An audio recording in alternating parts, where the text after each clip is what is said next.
প্রকৃত বন্ধুকে সেটা বিপদে পড়লেই বোঝা যায়, অর্থাৎ বিপদেই বন্ধুর পরিচয়। এই আপ্তবাক্যটি আমাদের প্রায় সকলেরই জানা, কিন্তু আমরা আসলেই কি আমাদের প্রকৃত বন্ধুগুলিকে ধরে রাখতে পারি? একটু গভীরভাবে চিন্তা করলেই উত্তর আসবে না। কারণ আমরা নিজেরাই আসল নকল বন্ধুর পরিচয় ভুলে গিয়ে নকল মানুষকে বন্ধু ভেবে বসে থাকি, আর প্রকৃত বন্ধুগুলিকে দূরে রেখে বন্ধুরূপী শত্রুদের আপন ভেবে ভুল করি। তুমি যখন অসৎ বন্ধুর পাল্লায় পড়ে সিগারেট খাওয়া শুরু করবে, দূর থেকে তোমার নোনতা স্বাদের কথা বলা বন্ধুটি সেদিন তোমার প্রথম গার্জেন হয়ে বলবে, তুই সিগারেট খা না, দেখবি তোর বাবাকে বলে দেব। তুমি ভয় পেয়ে যখন সিগারেটটা ফেলে দিতে যাবে, ঠিক সেই সময় তোমার স্বনামধন্য গুণধর বন্ধুগুলি বলে উঠবে, আরে বন্ধু, কিছু ভয় নেই, তুই সিগারেটটা খা না। তোর ওই কঞ্জুস বন্ধুর কিছু কিনে দেওয়ার ক্ষমতা নেই, আর বড় বড় কথা বলছে। আর তুমিও তোমার প্রাণের বন্ধুদের সাপোর্ট পেয়ে ফুঁক দিতে শুরু করবে নতুন স্বাদে ভরপুর সিগারেটে। তুমি প্রথম যেদিন স্কুল ফাঁকি দিয়ে বন্ধুদের সাথে সিনেমা দেখতে গিয়েছিলে, সেদিনও সেই কর্কশভাষী বন্ধুটাই বাধা দিয়ে বলেছিল, তুই সিনেমা দেখতে গেলে তোর বাবাকে বলে দেব। তুমি সেদিনও তার বাধা নিষেধ না শুনে তোমার মিষ্টিভাষী বন্ধুদের আশ্বাস বাণীতে ভরসা করেছিলে।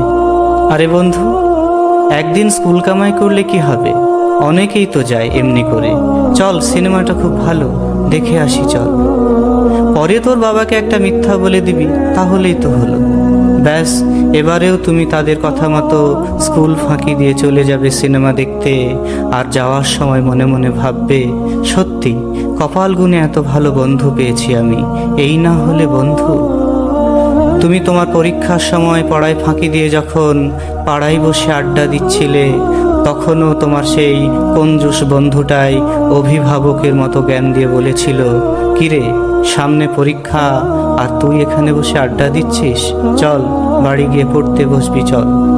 সেদিনও তোমার ওই গুণধর বন্ধুদের কালজয়ী উক্তি, আরে বন্ধু, পড়াশোনা করে কে বড় লোক হয়েছে, ওসব পড়ে টড়ে কিছু হবে না, তার চেয়ে বেশ বসে গল্প করছিস, গেম খেলছিস, এটাই তো ভালো।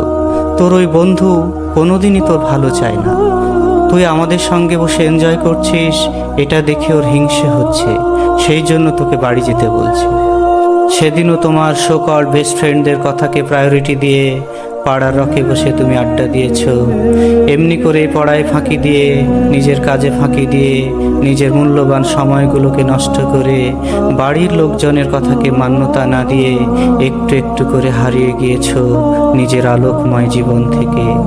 যতবার তুমি ভুল করে পরিবারের বাবা মায়ের কাছে ধরা খেয়েছ, ততবারই তোমার ওই সো-কল্ড ভালো বন্ধুদের দুষ্ট বুদ্ধিকে কাজে লাগিয়ে বেঁচে গিয়েছ একটার পর একটা মিথ্যা বলে।